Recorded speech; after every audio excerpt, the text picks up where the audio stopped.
주를 따르리.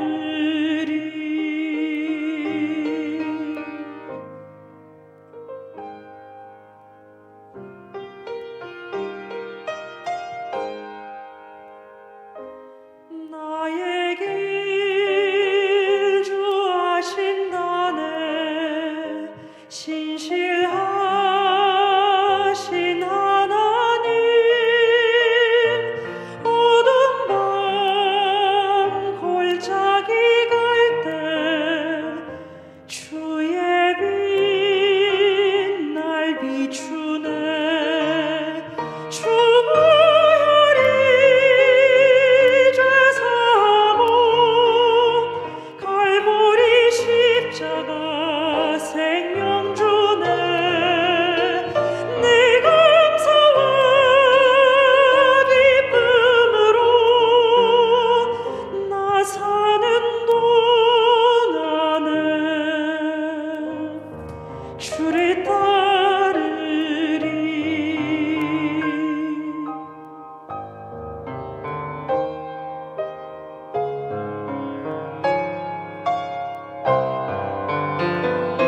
주님께 나 예배하리. 나의 길 다 달리도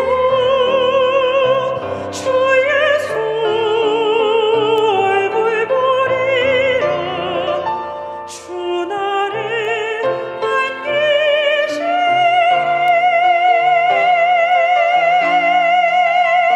주보혈이 죄 사고 갈보리 십자가 생명 주네.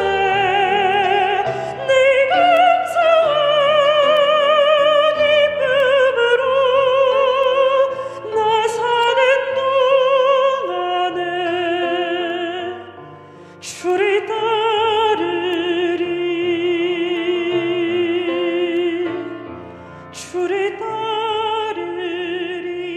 주 따르리.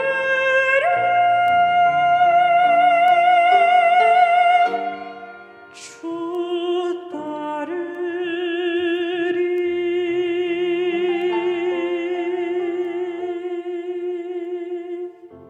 아멘. 2021년 새해가 밝았습니다. 새해가 되면 누구나 다 나름대로 새 마음, 새 각오와 새 계획, 그리고 새 비전을 가지고 새롭게 출발합니다. 나름대로 많은 그 계획과 뜻을 가지고 시작하지만 때로는 얼마 가지 못해서 그런 계획들을 망각하고 또 실천하지 못하는 경우가 많이 있습니다. 그럼에도 불구하고 그 계획이라든지 우리가 하나님 안에서 비전을 가지고 시작한다는 것은 굉장히 중요한 일입니다. 또 우리가 새해를 맞이해서 나름대로 나라의 지도자나 주변 사람들에 대한 또 가정 식구들에 대한 어떤 기대감도 있습니다. 바람이 있습니다. 이렇게 했으면 좋겠다. 이렇게 이 나라가 좀 되었으면 좋겠다. 주변 사람들이 이렇게 좀 변화됐으면 좋겠다. 그러나 우리는 그런 생각할 때마다 먼저 우리 자신 가운데 내가 먼저 변화되고 내가 먼저 개혁이 되고 내가 먼저 좀 새 사람이 돼야 되겠다. 이런 다짐과 결심이 우리 그리스도인들에게는 무엇보다도 먼저 중요하다고 생각합니다. 특별히 우리 그리스도인들은 이제 새해를 맞이했는데 뭐 지난해나 지난해나 별 다를 바 없이 살아간다.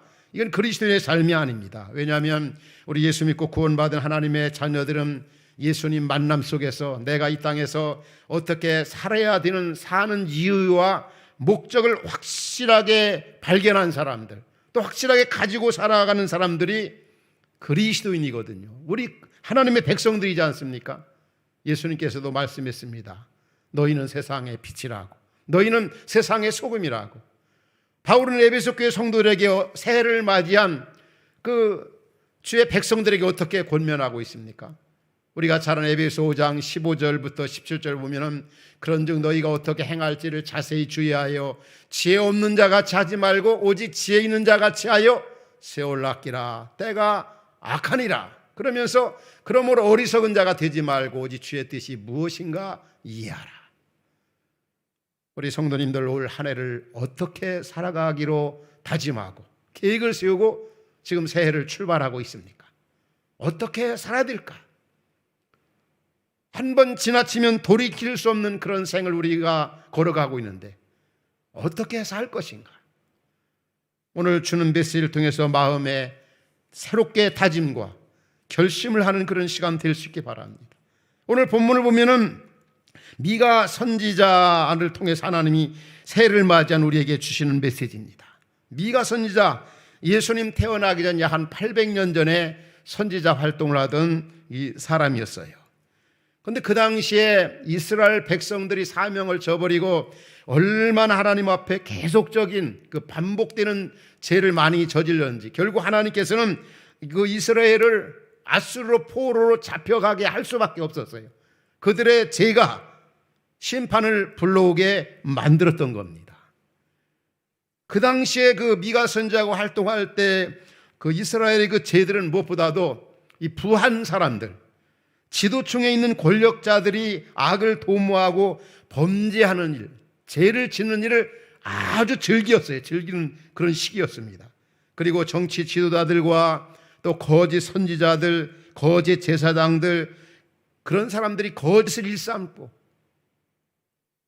돈 그리고 어떤 명예에 사로잡혀서 뇌물 받고 재판하고 돈 받고 예언하고, 그 당시 보면은 어느 곳 하나 성한 곳이 없을 정도로 다 멍들어 있었습니다. 모든 삶의 기초가 된 어떤 윤리성이나 도덕성이나 거룩성을 그 사이에서 찾아볼 수가 없었습니다. 사명을 가진 이스라엘 백성들이 하나님의 백성답게 살지 아니했기 때문에 그 미가 선지자는 미가서에서 그렇게 표현합니다. 온전히 망하게 되었다. 완전히 망할 수밖에 없다. 제 결과로 말미암아. 그렇게도 여러 번 회개를 촉구하고 하나님께 돌아올 것을 그렇게도 강력하게 촉구했지만 결국 그들은 듣지를 아니했습니다. 그런데 여러분과 같이 읽은 본문에 보면은 결국 하나님 아버지께서는 예수 그리스도를 보내사 이스라엘을 구원하고 민족을 구원하고 백성을 구원하겠다, 백성을 회복하시겠다는 게 오늘 이 본문의 내용인데, 특별히 남은 자를 통해서 하나님 나라를 이뤄가겠다는 겁니다. 그래서 우리 이 5장 2절 본문에 보면은 예수님이 유대 베들레헴에서 탄생할 것을 예언하고 있습니다. 예수님이 오셔서 인류를 구원할 것이다. 죄에서 자기 백성을 구원해서 하나님 나라를 이루시겠다는 거예요. 그리고 3절에 보면 그분이 어떤 분인가를 얘기하고 있습니다. 앞으로 민족을, 이스라엘을, 온 열방을 구원할 메시아 예수 그리스도는 영원하신 하나님이시다. 모든 걸 다스리고 통치하시는 분이다.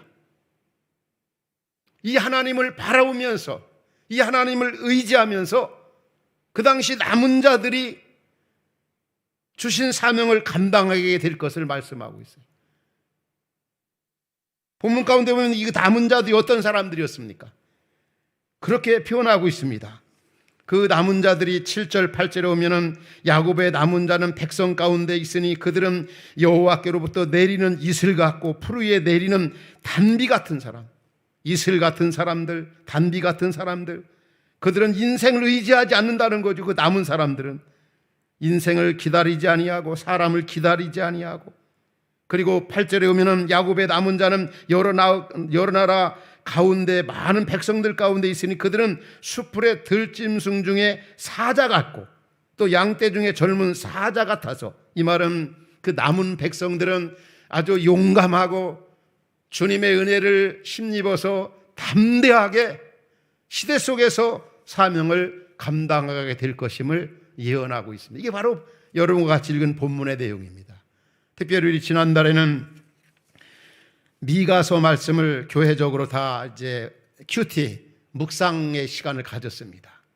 하나님이 이 시대 미가서를 통해 주시는 그 주된 메시지가 뭡니까? 그 악한 시대, 그 총체적으로 타락한 시대, 우리 주님이 존귀하게 여기는 이 남은 자를 통하여 당신의 역사를 이뤄가겠다는 거예요. 그들은 보배롭고 존귀한 자들이다. 풀 위에 내리는 단비 같고 이슬 같은 자들이다. 아주 주의 나라를 위해서 용기 있는 자들이고 담대한 자들이다.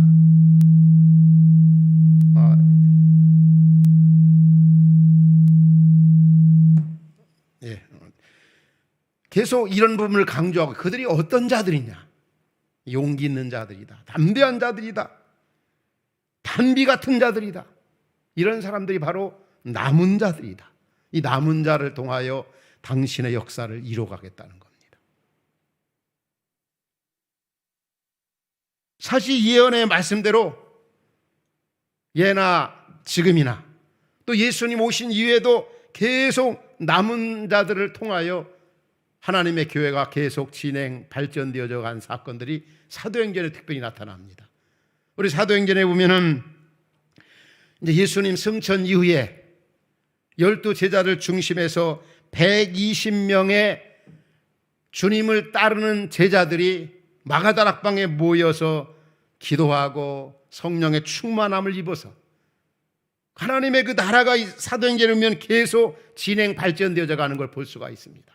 이 남은 자의 사상, 남은 자를 통하여 당신의 역사를 이뤄가고 아름다운 교회를 일궈 갔다고 하는 사실입니다. 바로 초대교회 120명 남은 자입니다. 우리 성경에 보면은 창세기부터 요한계시록까지 성경 전체 강조하고 있는 바가 뭡니까? 타락하고 부패하고 하나님 나라가 상실되어져 가는 것 같고 그런 상황 속에서 항상 하나님은 남은 자를 통하여 당신의 역사를 이뤄갔던 겁니다. 그럼 남은 자가 어떤 사람들인가? 특별히 이제 창세기에 보면은 우리가 잘 아는 아벨이 나오죠. 가인보다 더 나은 제사를 드렸던 아벨 같은 사람. 또 특별히 이제 노아와 그 8식구, 그 악한 시대, 그때도 노아 시대 얼마나 그 시대가 어려웠던 시대입니까? 죄악이 관영하던 시대였어요. 그래서 하나님께서 사람 지었음을 한탄까지 하셨다고 그랬습니다. 그러나 이 노아는 하나님 앞에 은혜를 입어서 하나님과 동행하며 방주를 지었습니다. 노아와 그 8식구가 그 시대 속에서 남은 자였어요. 특별히 또 아브람 남은 자였습니다. 남은 자로서 믿음으로 하나님의 역사를 이루어갔다는 사실입니다. 그것뿐입니까? 우리 성경에 보면은 모세라든지 다윗이라든지 그리고 특별히 이제 소선지서를 읽으면은 선지자들이 나오지 않습니까? 선지자를 통하여 하나님의 나라가 계속 중단되지 아니하고 발전 진행되어져 갔던 걸 볼 수가 있습니다. 이런 남은 자를 통하여 시대가 다 부패하고 타락해도 하나님은 남은 자를 통하여 당신의 일을 이뤄갔다는 거죠. 하나님 나라가 중단되지 아니하고. 여러분 룻기 시대 보면은 룻이 이방 여인이잖아요. 그런데 그 시대 속에서도 이 룻과 같은 그 여인을 통해서 당신의 나라가 아름답게 이루어져 가는 것을 볼 수가 있습니다. 그럼 남은 자는 어떤 자 같은 사람이 남은 자냐? 우리 성경 몇 가운데를 찾아오면은 그 스바냐 3장 13절에 오면은 이렇게 표현합니다. 스바냐 3장 10절에 보면 너희 하나님 여호와가 너희 가운데 계시니 그는 구원을 베푸실 전능자시라. 하나님이 너무 기뻐하는 사람들. 하나님께서 너로 인하여 기쁨을 이기지 못하고 잠잠히 우리를 사랑하시고 정말 하나님이 사랑하는 사람, 하나님이 기뻐하는 사람, 하나님의 은혜를 입은 사람, 이런 사람들이 남은 사람들입니다. 이런 사람을 통하여 당신의 역사를 이뤄 가신다는 거예요. 우리 이사야서 6장 13절에 보면 그런 말씀이 나와요. 상수리나무, 밤나무가 배임을 당하여도 그 구루터기는 남아있는 것 같이 거룩한 씨가 이 땅에 구루터기니라. 이 거룩한 씨, 구루터기. 한번 이 구루터기 나무를 한번 보십시오. 어떻습니까? 이 나무가 베어지더라도 이 구루터기에서 싹이 나고 뿌리가 있어가지고 계속 성장하고 자라는 것처럼 그 타락하고 하나님의 역사가 중단되는 것 같고 하나님 나라 물줄기가 그냥 파괴되는 것 같아도 계속 하나님의 뜻은 이 남은 자를 통하여 당신의 아름다운 역사를 이루어갔다는 거예요. 예수님께서 이사야 53장 그렇게 말씀하죠. 예수님의 모습이 어땠습니까? 마치 이 구루터기와 같이 연한 순 같고 마른 땅에서 나온 줄기 같다고 그렇게 말씀합니다. 오늘날 보면은 우리 그리스도 예수를 믿고 중생한 그리스도인들, 하나님의 자녀들, 그리스도의 제자들이 이 시대 남은 자라고 하는 사실을 잊지 말아야 합니다. 사실 구약 창세기부터 계속 성경을 살펴보면은 이 남은 자, 이스라엘이 사명을 감당하지 못하고 백성들이 곁길로 가고 우상을 숭배하고 하나님을 저버렸어도 그러나 시대마다 하나님께서는 남은 자, 구루터기, 거룩한 씨 이런 사람들을 두셔가지고 하나님의 뜻을 이루셨다고 하는 걸 우리 잊지 말아야 됩니다.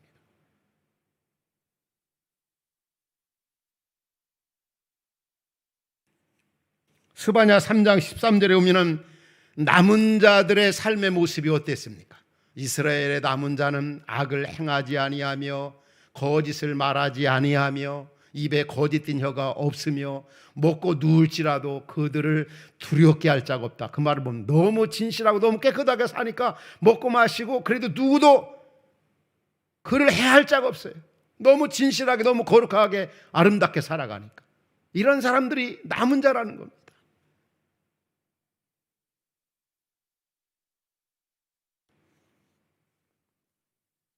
베드로전서 2장 9절에 오면 우리 믿음의 식구들을 가리켜서 남은 자들을 어떻게 표현하고 있습니까? 베드로전서 2장 9절에 보면 택하신 족속이요 왕 같은 제사장이요 거룩한 소유된 백성이다. 따라서 오늘 우리는 예수 그리스도 안에서 부름받은 우리 하나님의 자녀들은 이 시대 속에서 남은 자라는 사실을 잊지 말아야 돼요. 남은 자의 사명이 얼마나 또 막중하다는 걸 생각해야 돼요. 또 남은 자로서 우리가 어떤 태도와 자세를 가지고 이 땅에서 살아가야 될 것인가를 늘 잊지 말아야 합니다. 혹이라도 우리는 남은 자다, 내가 이 시대 남은 교회다 해서 자만해지기가 쉬워요. 교만하면 안 됩니다. 이 남은 자는 전적인 하나님의 은혜로 된 사람들입니다. 시대적 사명을 감당하라고 하나님께서 이 시대 우리를 남은 자로 택하셨고 이 땅에서 사명 감당하라고 우리를 이곳으로 보내셨고 이 땅에 남겨두셨다고 하는 것을 우리는 마음에 두어야 되는 겁니다. 하나님의 위대한 역사를 이루었던 사람들 모두가 다 하나님께서 그들을 통해서 하나님 나라를 이루어가는 데 있어서 귀하게 사용했던 하나님의 백성들입니다. 즉 우리가 살고 있는 시대가 너무나 어둡고 끝이 보이지 아니하고 암울하고 그렇다 할지라도 이곳저곳에 남은 자 같은 교회, 남은 자 같은 성도, 남은 자 같은 목사, 남은 자 같은 장로, 권사, 집사, 성도도 있다고 하는 걸 잊지 말아야 돼요. 한국교회가 다 부패했다, 이 사회가 다 망가졌다, 우리가 그렇게 극단적으로만 생각해서는 안 됩니다. 아무리 그렇다 할지라도 남은 자가 있다고 하는 거예요. 나누까 거룩한 백성, 구루터기. 우리 가운데로 소돔과 고모라 성이 멸망을 당했습니다. 의인 10명이 없어 멸망을 당했습니다. 그 이유가 뭡니까? 남은 자가 없었기 때문에. 남은 자.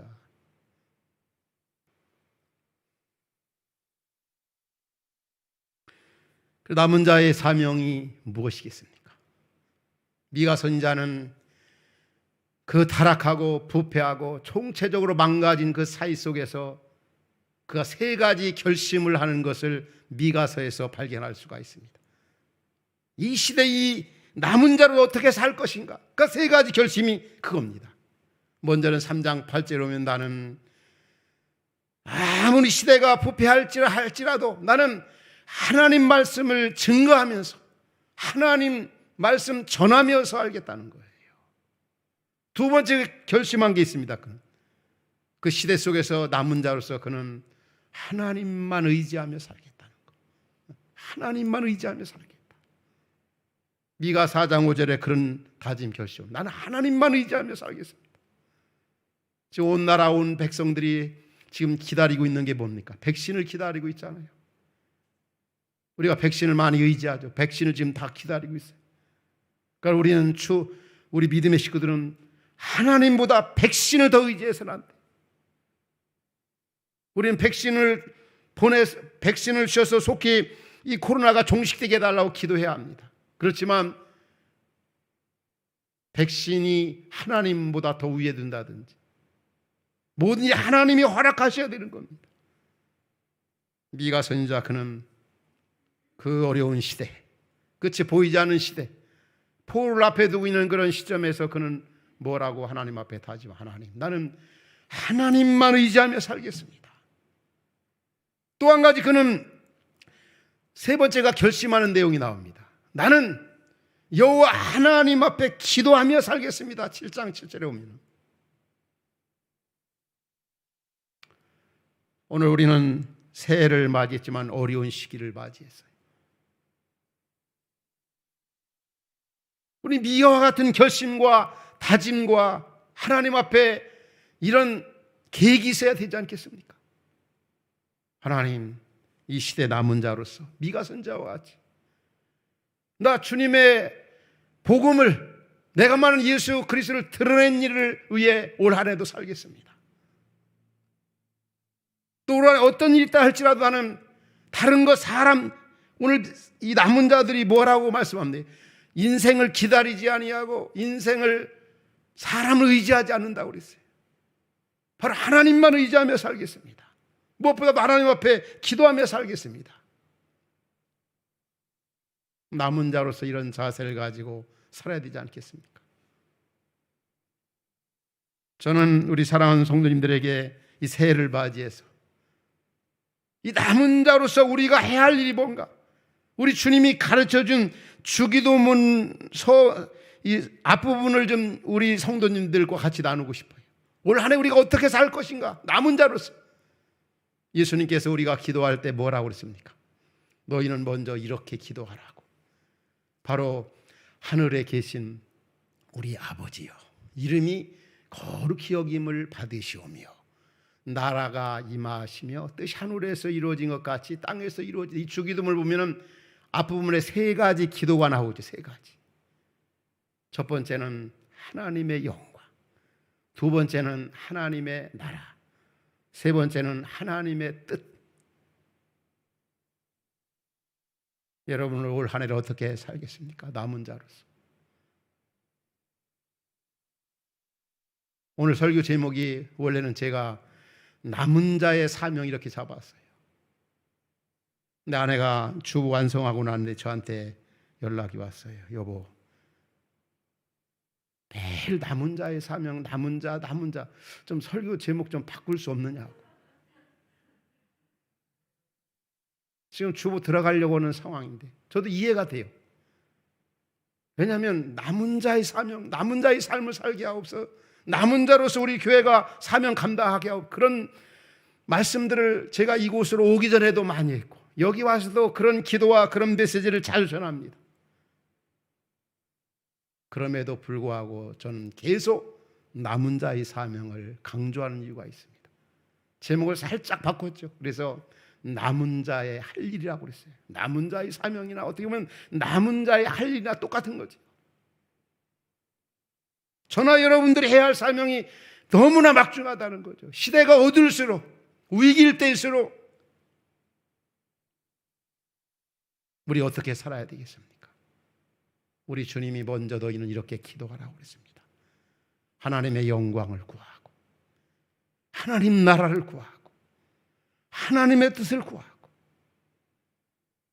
성경 우리에게 뭐라고 말씀합니까? 너희가 무엇을 먹든지 마시든지 하나님의 영광을 위해 살라고.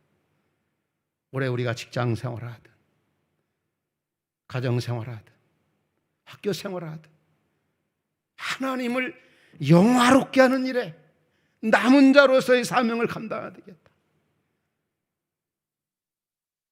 하나님의 나라, 성경 전체 강조하고 있는 게 뭡니까? 하나님 나라 건설, 하나님 나라 구현, 하나님 나라 확장입니다. 우리 하나님 아버지의 최고의 소원이 이 땅에 하나님 나라가 이루어지는 겁니다. 하나님은 그 어두운 시대 속에서도 남은 자를 통해서 하나님 나라를 이루어갔지 않습니까?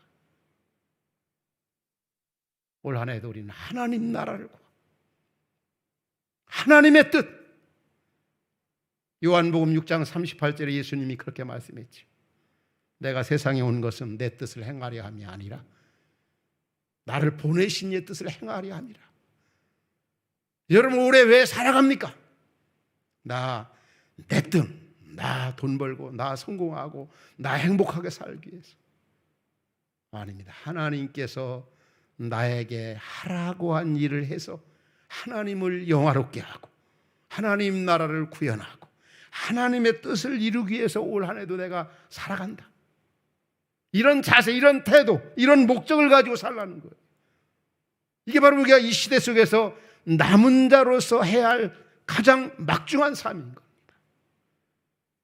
그렇게 살아가려고 할 때, 그런 부분에 우선순위를 둘 때 성경은 뭐라고 말씀합니까? 우리가 잘 아는 마태복음 6장 33절에 너희는 먼저 그의 나라와 그의 일을 구하라. 먼저 하나님의 영광을 구하라. 하나님 나라를 구하라. 하나님의 뜻, 하나님 비전을 이루는 일에 집중하라. 그리하면 다른 것들은 내가 다 책임져 주겠다고 하는 게 성경의 약속의 말씀입니다. 내가 올해 무엇도 하고 무엇도 하고 무엇도 하고 무엇도 해야 할 거야. 물론 좋습니다.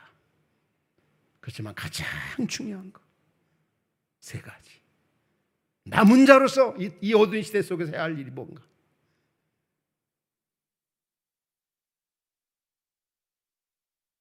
마지막으로 저희 간증적인 얘기를 여러분과 나누고 싶어요.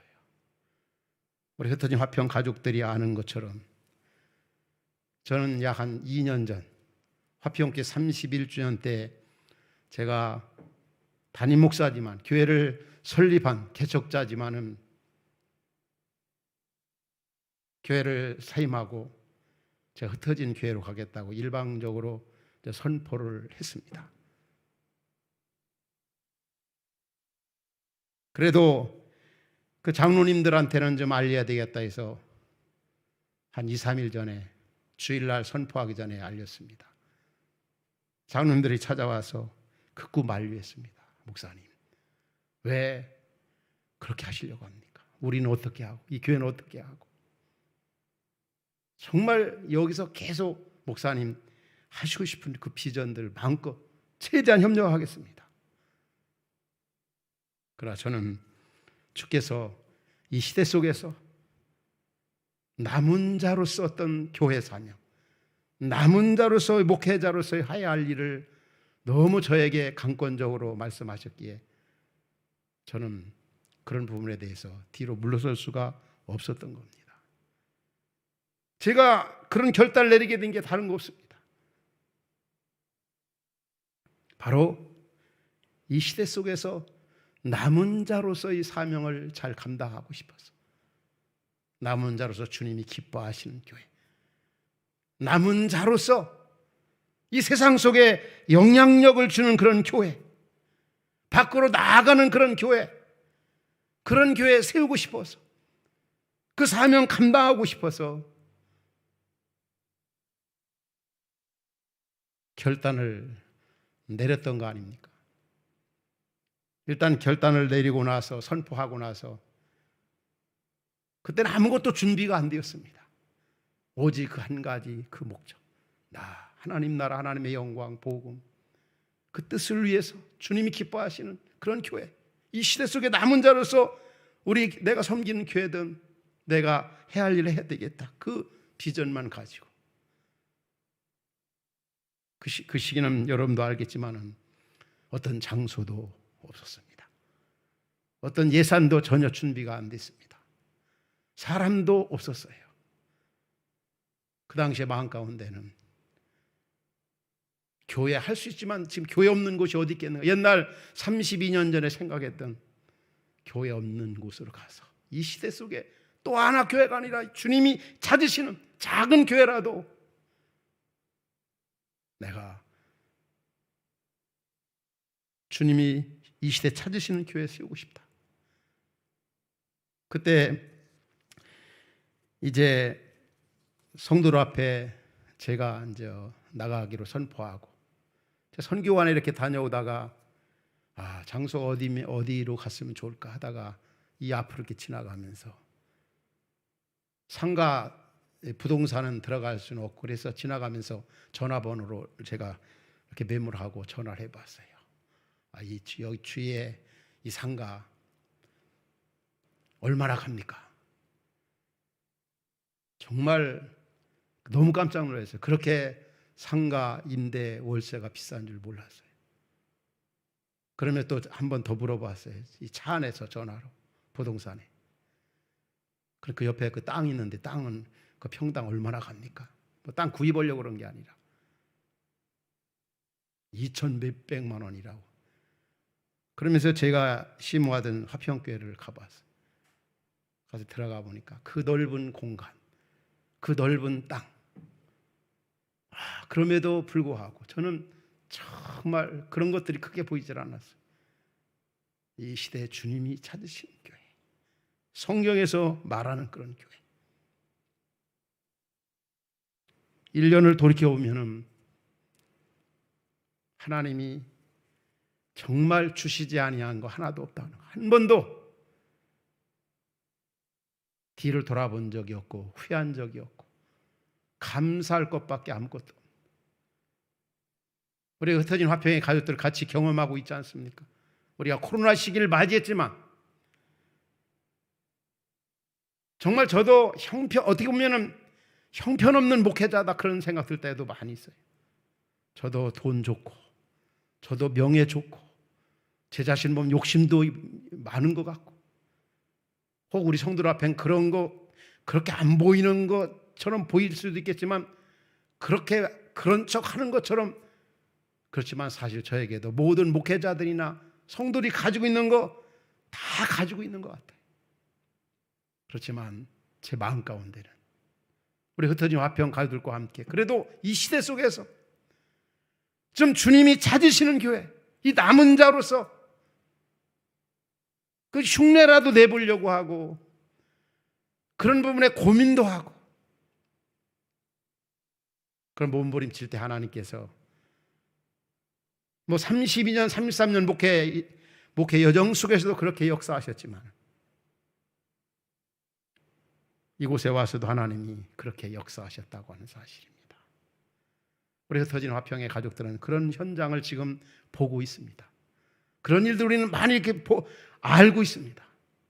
왜 그렇습니까? 바로 우리가 힘들고 어렵지만은 그럼에도 불구하고 하나님 나라를 구하고 하나님의 뜻을 찾고 하나님의 영광을 위해 살아가려고, 그렇게 제대로 살지 못하지만 흉내라도 내려고 하고 그런 쪽에 집중하려고만 해도 하나님이 우리에게 은혜와 평강과 복과 그분의 임재와 인도하심을 경험하게 하신 그런 하나님 아버지, 우리 새해를 맞이했습니다. 특별히 말씀을 듣는 우리 성도님들, 또 우리 흩어진 화평의 가족들, 얼마나 살기가 얼마나 힘듭니까? 끝이 보이지 아니하고 걱정이 참 많죠. 그러나 아무리 힘들어도 어렵도 우리 주님은 구원받은 남은 자 같은 우리에게 말씀합니다. 너 힘들어도, 너 어려워도 정말 하나님 나라를 구하고 하나님의 영광을 구하고 하나님의 뜻을 찾으라. 그러면 내가 다른 거 다 책임지겠다. 오늘 또 주께서는 남은 자를 찾고 계십니다. 아방 시대 엘리야가 사역하다가 낙심을 했죠. 나만 홀로 남아있다고. 근데 하나님께서 뭐라고 말씀합니까? 왜 너만 혼자 남아있느냐고. 바알에게 무릎을 꿇지 아니한, 입맞추지 아니한 7,000명을 남겨줬다는 거. 오늘 저나 여러분들을 힘이 부족하지만 하나님의 은혜를 입은 자로서 이 시대 속에서 남은 자로 살아달라고 우리를 부르셨고 은혜 주시고, 우리 특별히 흩어진 가족들은 이곳에 우리를 보내셨다는 사실입니다. 올 한 해도 하나님 나라를 구하고 하나님의 영광을 구하고 하나님의 뜻을 이루는 일에 남은 자로 사명을 잘 감당해서 하나님이 주시는 그 축복, 하나님이 주시는 그 은혜, 하나님이 주시는 그러한 평강을 누리면서 힘든 시기에 남은 자 시대적 사명을 잘 감당하는 우리 성도님들 될 수 있기를 주의 이름으로 축원합니다.